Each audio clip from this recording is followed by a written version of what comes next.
Concept होता है कि अगर जब भी प्रश्न अगर आपको ये चीज दिया गया हो और इसका मान पूछे तो इसका कुछ कॉन्सेप्ट होता है। क्या कॉन्सेप्ट होता है, पहले मैं आपको कॉन्सेप्ट लिखवा दे रहा हूँ, फिर हम लोग क्या करेंगे, क्वेश्चंस को सॉल्व करेंगे। जब भी अगर ये पावर 1 से पावर 3 पे जाना है ना, तो हम लोग करते क्या, यहाँ पे जो वैल्यू n होती है n का हम लोग करते क्या, क्यूब करते हैं, प्लस प्लस है तो -3 करते हैं।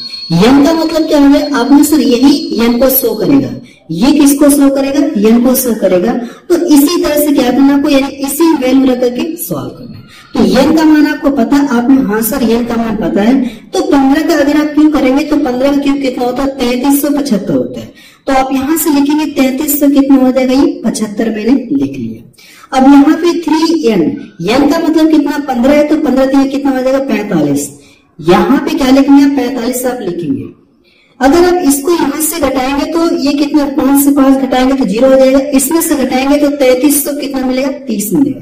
कितना मिलेगा, आपने सर 3330 मिलेगा। यही इसका क्या जाएगा, आंसर है।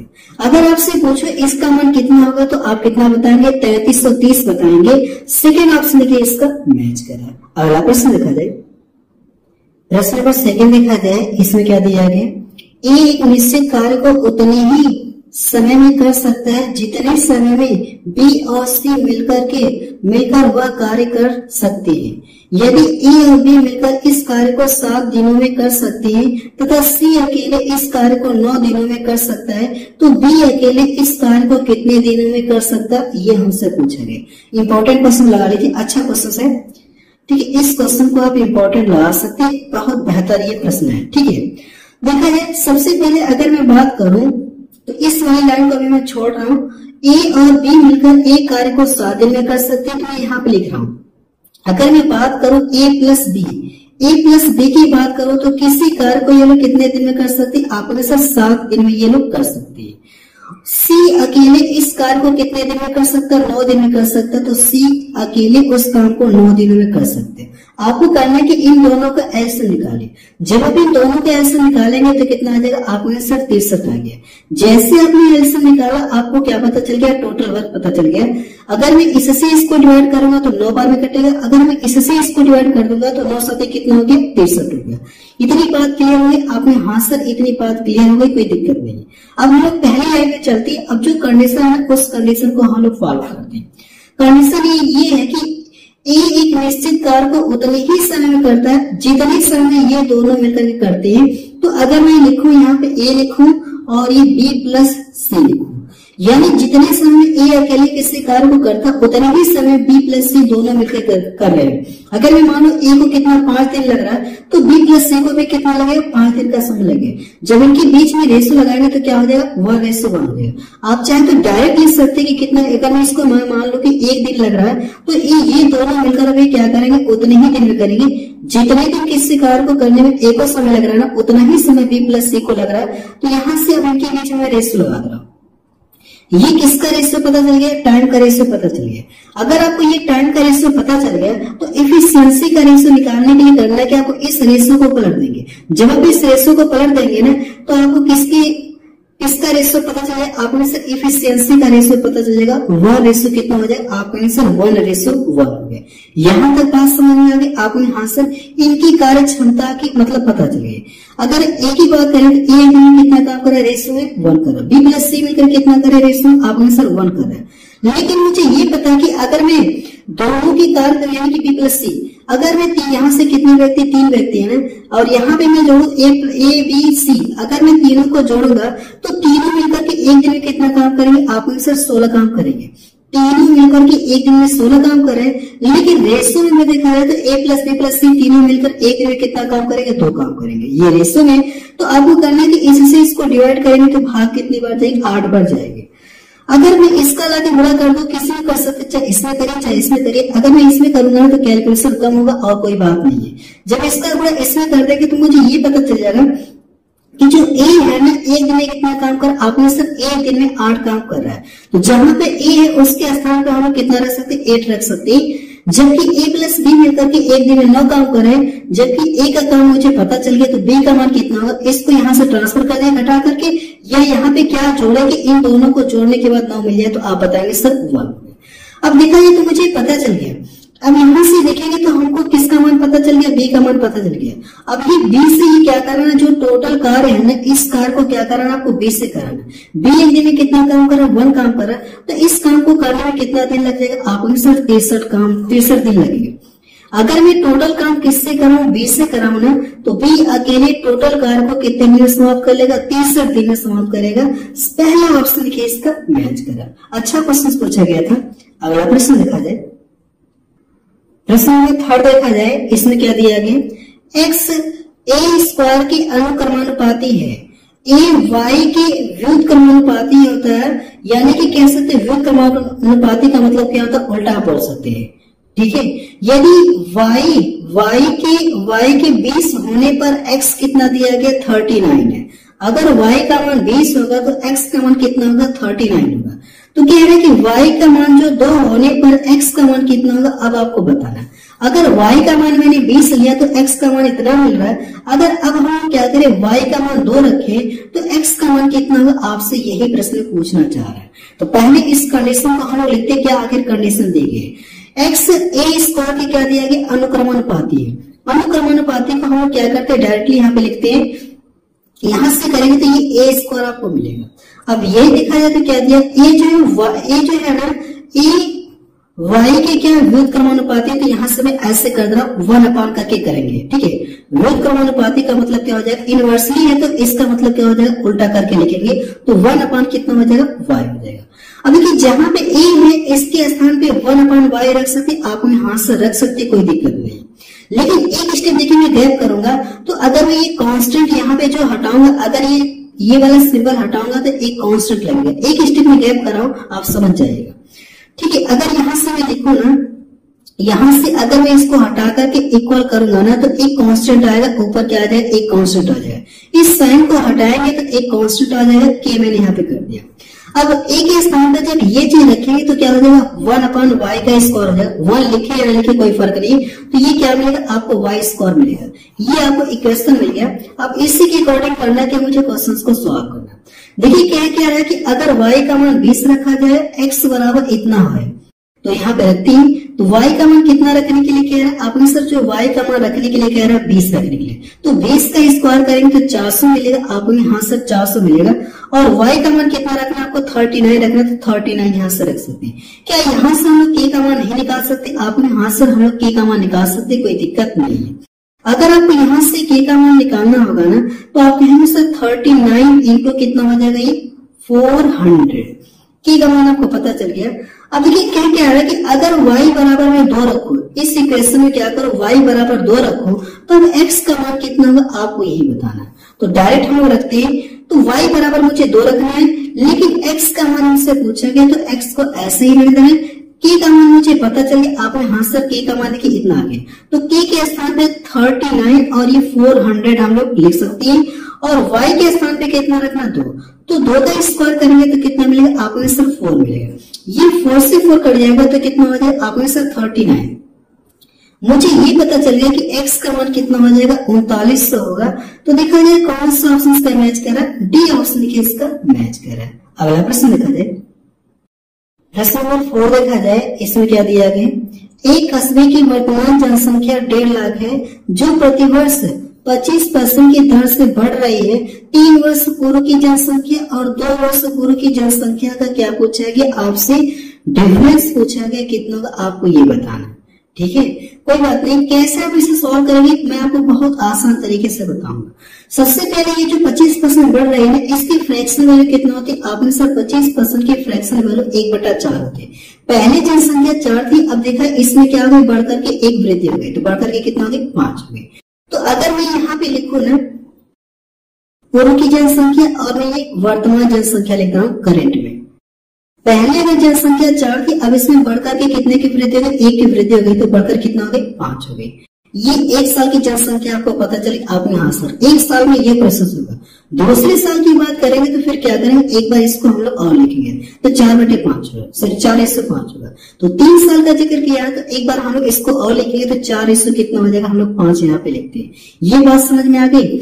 अगर अब यहाँ से मैं गुणा करूँ ना, यहाँ से अगर मैं गुणा करूँ तो कितना मिलेगा, 4 का क्यूब मतलब कितना होता है 64, 5 का क्यूब करेंगे तो कितना होता है 125 आपको देखने को मिलेगा। यानी हम लोग ये कह सकते हैं कि 3 साल पहले की जनसंख्या ये, और ये क्या है आपने सर कह सकते हैं वर्तमान की जनसंख्या आप बोल सकते हैं। लेकिन हमसे कहा कि 3 वर्ष पहले और 2 वर्ष पूर्व की जनसंख्या के बीच का डिफरेंस, यानी अगर देखा तो 3 साल पहले ये और 2 वर्ष की बात करें तो यहाँ से आपको मिलेगा 2 वर्ष के बाद, 2 वर्ष के बाद ना, तो यहाँ से मुझे रेशियो फिर से लिखना होगा। तो 2 वर्ष की अगर जिक्र किया है ना, तो 2 वर्ष का जिक्र किया है तो ये कितना हो जाए आपने से 4 का अगर देखा है, 4 का गुणा करेंगे 16, 5 का गुणा करेंगे 5 में तो कितना मिलेगा 25 मिलेगा। कह सकते हैं अगर देखा है मैं इसको देखो तो ये 2 साल बाद की जनसंख्या है और ये 3 साल बाद की जनसंख्या के बीच में क्या आपको सर ये रेशियो है। इतनी बात समझ में आ गई आपको, यहाँ सर इतनी बात तो हमको समझ में आ गई। लेकिन अगर देखा जाए वर्तमान संख्या के बारे में कुछ जिक्र किया है क्या आपने सर, इसके बारे में कोई भी जिक्र नहीं है। तो अगर वर्तमान के बारे में कोई भी जिक्र नहीं है तो वर्तमान को हम लोग करते क्या, सेम बनाते हैं। तो क्योंकि हमको पूछा कि 2 साल पूर्व और 3 साल पहले की जनसंख्या का डिफरेंस हमको बताना है, यही तो बताना है। लेकिन इसके बारे में कोई भी जिक्र नहीं, तो इन दोनों को हम लोग क्या करते, समान करते। समान करने के लिए करना क्या, 5 का इसमें गुणा करेंगे तो 5 का इसमें भी गुणा करना होगा बैलेंस करने के लिए। जब इसका गुणा कर देंगे तो 16/5 कितना होगी 80 हो गया। हो गए आपने, हाँ सर। अगर देखा है तो 2 साल पहले की जनसंख्या इतनी और 3 साल बाद जनसंख्या इतनी है, तो कितने का आप यहाँ से देखिए कितने का डिफरेंस पाएंगे। अगर मैं यहाँ से देखूं ना तो 64, 70 यानी 16 का डिफरेंस पाएगा। यानी देखा जाए तो कितने का अंतर पाएगा, इतने का अंतर पाएगा। अगर अब हम इसे ऑप्शन से करना चाहते तो इसके अकॉर्डिंग ऑप्शन से कर सकते हैं। बाकी अगर आप इसे प्रोसेस से करना चाहते तो मैं आपको प्रोसेस से भी करके दिखा दूं, कोई दिक्कत नहीं है। ठीक है, अभी मैं आपको प्रोसेस से करके दिखा रहा हूँ, फिर इसे कैसे ऑप्शन से करेंगे वो भी तरीका बताऊंगा। और ये दिखाई तो वर्तमान जनसंख्या आपने, हाँ सर ये हमको क्या दिया गया, वर्तमान जनसंख्या दी, करेंट पॉपुलेशन दिया गया। अगर देखा है तो वर्तमान जनसंख्या कितनी दी गई आपने सर 1.5 लाख दिया गया। लेकिन वर्तमान में जनसंख्या कितनी आप बताएंगे 125 यूनिट है, तो 125 यूनिट लिखेंगे और मुझे निकालना कितना 16 यूनिट का मान निकालना है। 16 का लाके इसमें गुणा कर देंगे, ये आपको क्या आ जाएगा, आंसर आ जाएगा। ये तो अगर आप इसे प्रोसेस से करना चाहते हो तो ऐसे कर सकते हैं। बाकी अगर आप इसे ऑप्शन से करना चाहते हैं, यही भी ये जो डिफरेंस आया ना, यही के बाद अगर आप ऑप्शन से करना चाहते हैं तो मैं बता रहा हूँ। लेकिन जो भी संख्या होगी ना वो 16 से क्या होनी चाहिए, कटनी चाहिए। 16 का मतलब जो संख्या 16 से कटेगी वो संख्या हर हाल में 4 से भी कटेगी, आपने हाँ सर 4 से भी कटेगी। ठीक है, तो देखा जाए कौन सा ऑप्शन ऐसा है जो 16 से कटेगा। 16 का मतलब जो संख्या 16 से कटेगी वो संख्या 4 से भी कटेगी। तो 4 से हम लोग चेक करते हैं, चेक करना आसान होगा हमारे लिए 4 से। तो 4 से विभाजन का नियम क्या होता है, लास्ट के 2 अंक। अगर अंतिम 2 डिजिट 4 से डिवाइड होगा ना तो वो संख्या भी क्या होगी, 4 से पूरी कटेगी, तो वो संख्या 16 से भी कट जाएगी। ये 4 से कटेगा नहीं, आपने सर 2 ऑप्शन तो इसके रिजेक्ट हो गए। 30 जो है 4 से नहीं कटेगा, ये भी 30 है तो ये भी रिजेक्ट हो गया। लेकिन ये 80 देखिए 4 से कटेगा, तो आप कह सकते हैं कि अगर ये 4 से कट रहा है तो ये किससे कटेगा, 16 से भी कटेगा, क्योंकि कोई और ऑप्शन मुझे नहीं दिख रहा है जो 4 से कटेगा, तो केवल एक ही ऑप्शन है। इस तरह से इस क्वेश्चन को ऑप्शन से कर सकते हैं। बाकी अगर आप इसे प्रोसेस से लगाना चाहते हो तो इस तरह से प्रोसेस से आप लगा सकते हैं, कोई दिक्कत नहीं है। अगला प्रश्न देखा जाए, प्रश्न नंबर 5 देखा जाए, इसमें क्या दिया गया, 2 पाइप एक टंकी को क्रमशः 35 मिनट और 16 मिनट में भर सकते हैं। टंकी को खाली करने के लिए टंकी की तल पर एक पाइप लगा है। यदि तीनों पाइप को एक साथ खोल दिया जाए तो टंकी 6 मिनट में भर जाती है। यदि कोई अन्य पाइप खुला न हो तो टंकी के तल पर लगा पाइप पूरी तरह से भरी हुई टंकी को खाली करने में कितना समय लगेगा, ये पूछा गया। प्रश्न का मतलब ये है कि मैं आपको फिगर बना के बता रहा हूँ। ये जो 4 लाइन लिखी है ना, इसका सीधा सा ये मतलब है कि अगर देखा जाए इसमें क्या लगा है, 2 पाइप लगी है। ठीक है, 2 पाइप लगी। पहली पाइप जो है ना टंकी को कितने मिनट में भर सकती है, आपने सर 35 मिनट में भर सकती है। और जो दूसरी पाइप है इस टंकी को कितने समय भर सकती है, 16 मिनट में भर सकती है। भर सकती है। अगर मैं इसकी बात करूँ, ये जो पाइप ए है और ये जो बी है, अगर पाइप ए की बात करेंगे तो मैं अगर केवल इससे ये टंकी भरूं तो कितने समय भरेगा? 35 मिनट भरेगा। अगर पाइप बी से मैं इस टंकी को भरूं तो ये कितने समय भर देगा? 16 मिनट में ये भरेगा। लेकिन यहाँ से दिखाया, यहाँ से कहीं क्या कोई छिद्र है, यहाँ से कोई छिद्र है तो यहाँ से पानी बह रहा है। अब इस छिद्र के कारण अगर देखेंगे, छिद्र के कारण अगर देखेंगे तो यहाँ से पानी बह भी रहा है। अब दोनों अगर ये दोनों और ये तीनों अगर एक साथ खोल दिया जाए, ये जो दोनों भर रहे हैं पानी और ये जो पानी बाहर निकाल के फेंक रहा है, अगर तीनों एक साथ खोल दिया जाए ना तो इस टंकी यानी भरी हुई टंकी को कितने समय में, यानी 6 मिनट में क्या भर देगा? तो टंकी कितने समय में भर? 6। अगर तीनों पाइप एक साथ खोल दिया तो टंकी 6 मिनट में भर जाती है। तो प्रश्न ये पूछा गया कि अगर ये टंकी पूरी तरह से क्या पानी से भरी हुई, अगर ये टंकी पानी से पूरी भरी हुई तो भरी हुई टंकी सी द्वारा कितने समय में खाली होगी, यही हमसे पूछा गया। ठीक है, अब ये दोनों अगर बंद कर दिया जाए, अगर ये पानी पूरी तरह से भर गया होगा तो इस भरी हुई टंकी को सी से खाली कराए तो कितने समय में खाली करेगा, यही हमसे पूछा गया। तो इसके लिए मुझे ये पता होना चाहिए कि सी की इफिशियंसी कितनी है, मुझे ये पता करना होगा। तो कैसे पता होगा? अब यहाँ पे हम लोग लिखने जा रहे हैं, इनका करना क्या, आपको इन तीनों का क्या करेंगे? एलसीएम लेंगे। तो 35, 16 और 6 का करना क्या, आपको एलसीएम लेना हो। तो अगर देखा जाए, तो अगर मैं बात करूं यहां से, अगर हम लोग यहां से बात करें तो मुझे लगता है ये शायद 15 रहा होगा, ये शायद 15 रहा होगा। इसको करेक्शन कर लीजिएगा, मुझे जहां तक उम्मीद है, क्योंकि ये कटेगा नहीं, क्योंकि कटेगा नहीं तो बहुत लंबा आएगा। ठीक है, इसको करेक्शन कर लीजिएगा, टाइप थोड़ा सा एरर हो गया होगा, 15 रहेगा। अब देखा यहाँ पे 35 है और यहाँ पे 15 है और यहाँ पे 6 है। ठीक है, यहाँ पे 15 रहेगा। अब ये दिखाया तो वो बड़ा से बड़ा नंबर कौन सा जो इन दोनों को डिवाइड करेगा? आपने सर 5 है, तो 5 से किसी को काटिए, चाहे इसको काट देंगे, 5 7 35, 7 का लाके इसमें गुणा कर देंगे, 15 7 105। इन दोनों के एलसीएम कितना आ गया? आपने सर इन दोनों के एलसीएम 105 आ गया, आया। अब मेरे पास ये बच गया और ये बच गया, इन दोनों का करना क्या, आपको एलसीएम निकालना है। जब आप इन दोनों का एलसीएम निकालेंगे, 6 है ना, तो बड़ा से बड़ा नंबर कौन सा जो दोनों को डिवाइड करेगा? आपने सर 3 है, तो 3 से इसको काटेंगे, 2 बार में कटेगा, 2 का लाके इसमें गुणा कर देंगे तो 200 कितना हो जाएगा? 10 हो जाएगा। यानी मुझे ये पता चल गया 35, 15 और 6 का एलसीएम कितना आ जाएगा? 210 आ जाएगा। आप हाँ सर इनका जो एलसीएम कितना आ गया? इतना आ गया। हम लोग मान लेंगे टंकी इतने लीटर की, बस ऐसा मानते हैं कि टोटल लीटर, ऐसा मानते हैं कि टंकी इतने लीटर की, एक्चुअल में है नहीं, इतने लीटर बस हम लोग मानते हैं। ठीक है, अब इसके बाद देखिए करना क्या आपको, इससे इसको डिवाइड कर देंगे तो मुझे लगता है कि 6 पे 36 हो गया, 6 3 18, कितनी बार भाग जाएगी? 6 बार जाएगी। तो 6 यहाँ से हम लोग करते हैं। अगर 15 से डिवाइड कर देंगे तो 15 कम 15 हो गया, 15 चौको कितना हो जाएगा? 60 हो जाएगा।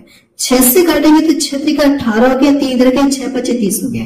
यहाँ पे देखा जाए तो अगर मैं नाम लिख दूं ना, ए और ये बी, अब ये देखिए तीनों, अगर ए बी सी तीनों बाहर खोल दिया जाए तो यहाँ से आप क्या करेंगे? तीनों नल क्या करें? एक साथ खोल रहा है, तो ए प्लस बी माइनस सी, कुछ इस तरह का प्रोसेस है। अगर तीनों नल एक साथ खोल दिया जाए तो टंकी कितने समय, यानी कि कह सकते हैं कि तीनों अगर एक साथ खोल दिया जाए तो तीनों इतने मिलकर के काम करें, ऐसा बोल सकते हैं। इतना पानी भरे, ऐसा बोल सकते हैं। ठीक है, अब यहाँ पे दिखाया तो ए बी का मान मुझे पता है, आपने सर हाँ ए बी का मान पता है, तो ए बी के स्थान पे कितना रख सकते हैं? आपने सर 20 रख सकते हैं। ए बी के स्थान पे हम लोग 20 रख सकते हैं, और 20 जाके इस तरह घटेगा, आपने हाँ सर 20 जाके इधर घटेगा ना, तो सी का मान कितना आ जाएगा? सी का मान देखेंगे तो माइनस में है, तो सी ये जाके इधर घटेगा तो सी का मान कितना आ जाएगा? आपने सर 15 आ गया। लेकिन ये माइनस अगर हटाया जाएगा, ये क्या करना है, अगर मैं बहुत साइड हटा दूं तो सी का मान कितना आ गया? आपने सर सी का मान कितना आ गया? 15। अगर हम लोग दोनों साइड क्या कर दें, माइनस का गुणा कर देंगे तो ये प्लस हो जाएगा और ये क्या हो जाएगा? माइनस। ये मेरा प्लस हो जाएगा, ये मेरा माइनस आ गया। अब देखिए मुझे सी का मान पता चल गया। सी अगर देखा है तो कितना पानी खाली करा आपने सर 1 मिनट में, अगर देखा है तो 15 लीटर खाली करा, और कितना खाली करना? इतना लीटर खाली करना है। अगर सी 1 मिनट में देखा है इतना लीटर खाली करा है, इतना खाली करना है, तो 15 से क्या करिए? इसको डिवाइड करिए। जब 15 से इसको डिवाइड कर देंगे तो 15 1 15 हो गया, और इसके बाद बचा कितना? 15 चौको 60 हो गया। यानी जो इसका आंसर कितना आ गया? आपने से इसका जो आंसर आएगा ना वो 14 मिनट।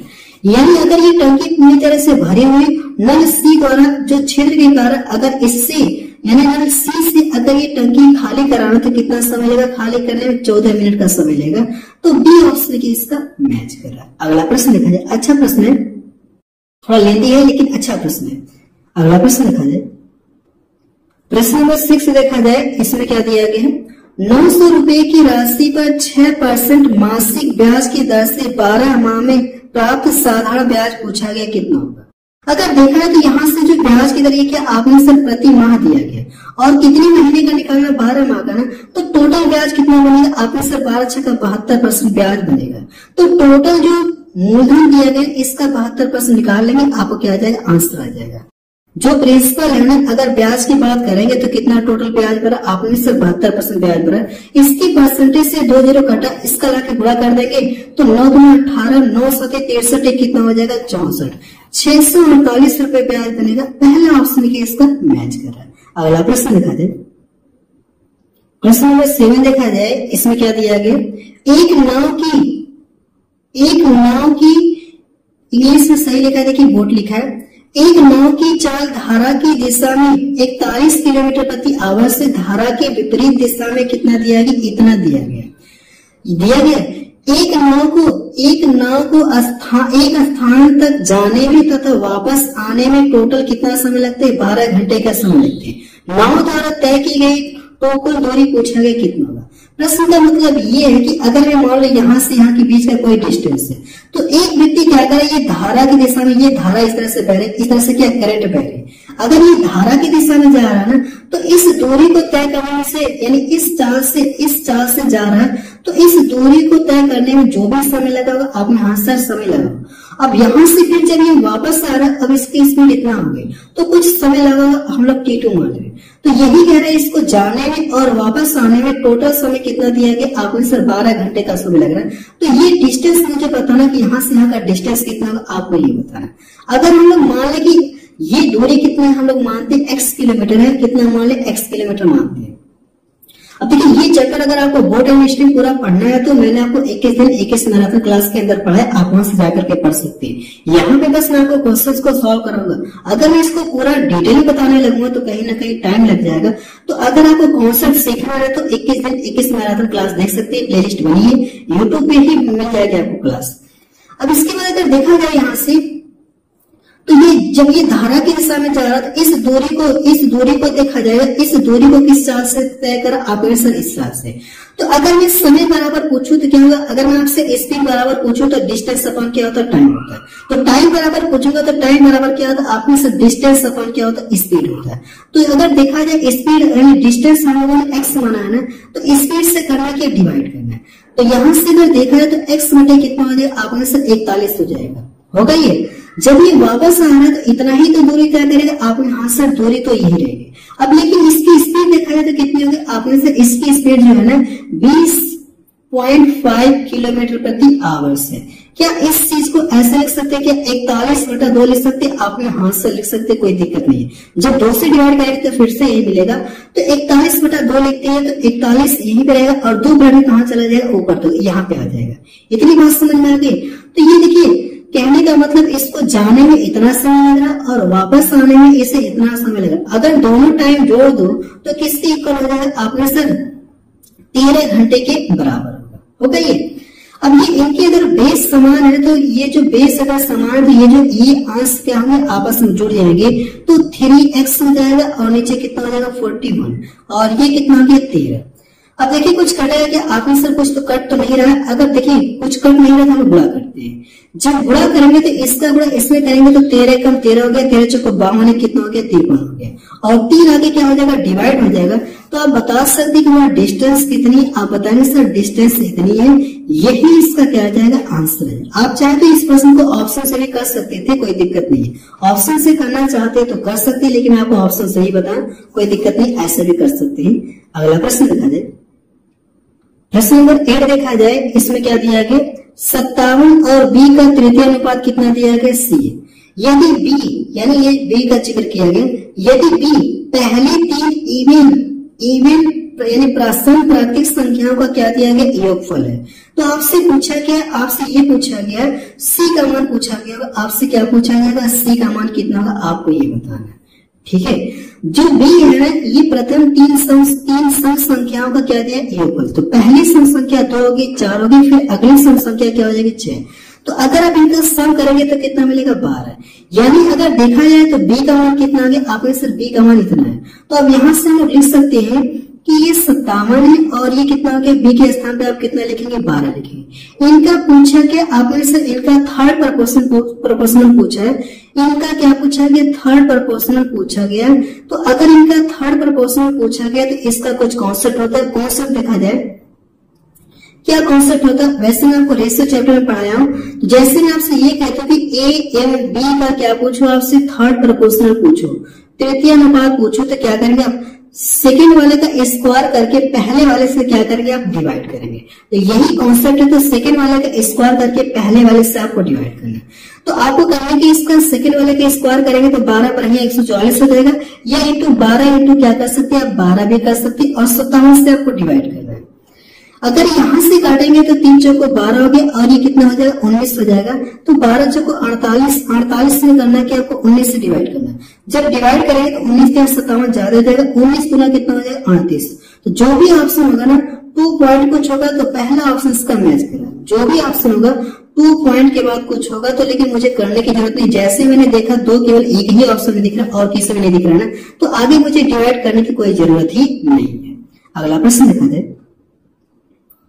प्रश्न नंबर 9 देखा जाए। इसमें क्या दिया गया, जमीन पर एक बिंदु से पहाड़ी की चोटी का उन्नयन कोण कितना दिया गया, 60 दिया गया है, 60 डिग्री। पहाड़ी कितनी ऊंचाई, पहाड़ी कितनी ऊंची 171 मीटर ऊंची है। तो दिए गए बिंदु से पहाड़ी की चोटी रहेगा, चोटी तक की दूरी आपसे पूछेगा कितनी होगी। अगर मैं फिगर बना दूं, मैं मान ली ये कोई क्या जमीन पर इस तरह से कोई पहाड़ी है, ये क्या कोई पहाड़ी है। अब यहां से मैं मान लो यहां से कोई एक पॉइंट है, ये पॉइंट है। इस पॉइंट से कोई व्यक्ति जब इसको देख रहा है ना, इसके शीर्ष बिंदु को देख रहा है, अगर मैं यहां से देखूं ना तो यहां से जब ये यहां से कोई व्यक्ति इस पॉइंट से इसको शीर्ष पहाड़ के शीर्ष को देख रहा है तो कितनी डिग्री का कोण बना रहा है, आपने से 60 डिग्री का कोण बना रहा है। लेकिन पहाड़ी की ऊंचाई दी गई, पहाड़ी की ऊंचाई इतना दी गई, कितना दी गई, इतना दिया गया। तो आपसे पूछा क्या है, आपसे ये पूछा है कि बिंदु से चोटी तक की दूरी, यानी मुझसे पूछा कि इस वाले का मान पूछा गया, पॉइंट से इस बिंदु यानी पॉइंट से पहाड़ी की चोटी बताना, यानी ये वाली डिस्टेंस मुझे बताना कितनी होगी। समझ में आया प्रश्न, आपने हाँ सर प्रश्न का मतलब समझ में आ गया, कोई दिक्कत नहीं।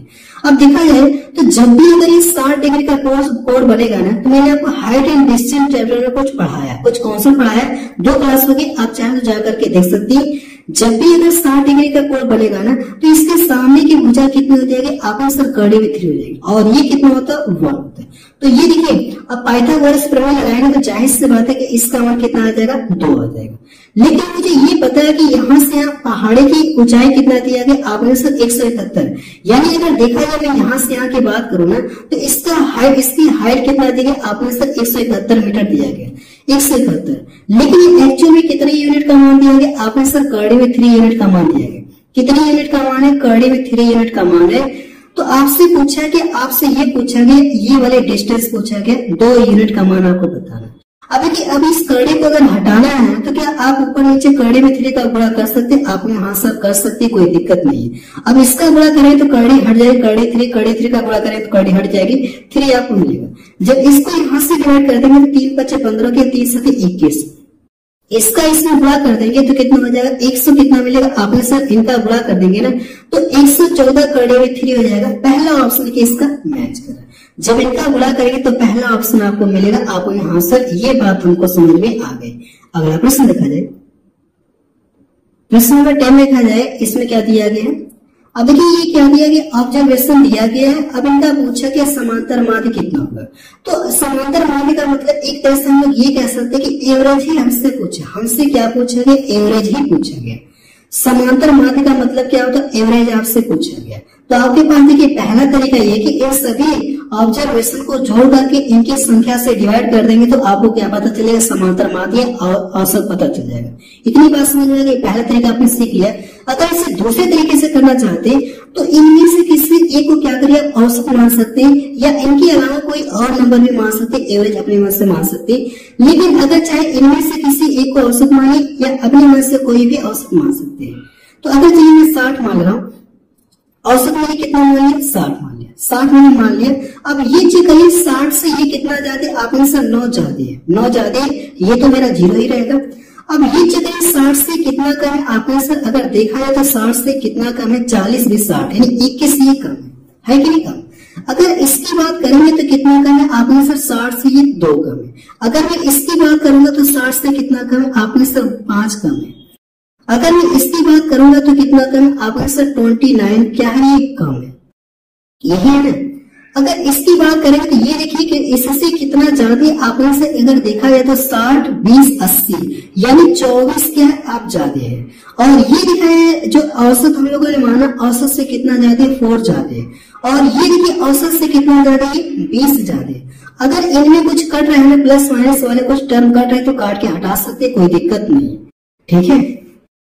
अगर यहां से देखा जाए तो अगर मैं इसको जैसे अगर यहां से देखा जाए इसको और इसको जोड़ेंगे तो कितना मिलेगा, आपने सर 26 मिलेगा। 26 में कितना हो गया, 28, ये कितना हो गया, टोटल 28 हो गया। तो 28, 24, 4, 28 ये कटा आपने, हाँ सर ये तो कटा, इतना तो कंफर्म है कि ये दोनों क्या हो गए, कट गए। ये नेगेटिव रहेगा मेरा, माइनस का 60 से कितना कम है, -29 कम है कि नहीं। अगर इसके बाद देखा है तो ये क्या, अगर इसको जोड़ेंगे तो क्या मिलेगा, आपने सर अगर हम लोग इसको जोड़ेंगे तो 29 मिलेगा। और ये माइनस का 29 है तो ये इससे भी कट जाएगा, यानी कुछ भी नहीं बचा। तो एक्चुअली जो हम लोगों ने औसत माना है या समांतर माध्य जो माना है ना, यही आंसर आ जाएगा। अगर कुछ भी एक्स्ट्रा आता है ना, जो भी एक्स्ट्रा आता है तो फिर क्या करते हैं, इनकी संख्या में डिवाइड करते हैं, जो भी जैसे एक्स्ट्रा आता है, ठीक है। अब इनकी टोटल संख्या काउंट करते, अब टोटल संख्या से डिवाइड करते, जो भी एक्स्ट्रा आता है फिर इसमें जोड़ते। अगर जैसे कम आता है, जैसे नेगेटिव साइन आता है, तो इनकी संख्या से तब भी डिवाइड करेंगे, जो भी आएगा फिर इसमें से घटा लेते हैं। तरीका आपको पता चल गया, आपने हाँ सर तरीका हमको पता चल गया, कोई दिक्कत नहीं है, ठीक है। चाहे अगर माइनस में आए चाहे प्लस में आए तो ये काम हम लोग कर सकते, इतना तो कर सकते, कोई दिक्कत नहीं, ठीक है। बस रहने दे रहे, तो आप मुझे कमेंट सेक्शन में जाके बताएं कि ये वीडियो आपको कैसा लगा।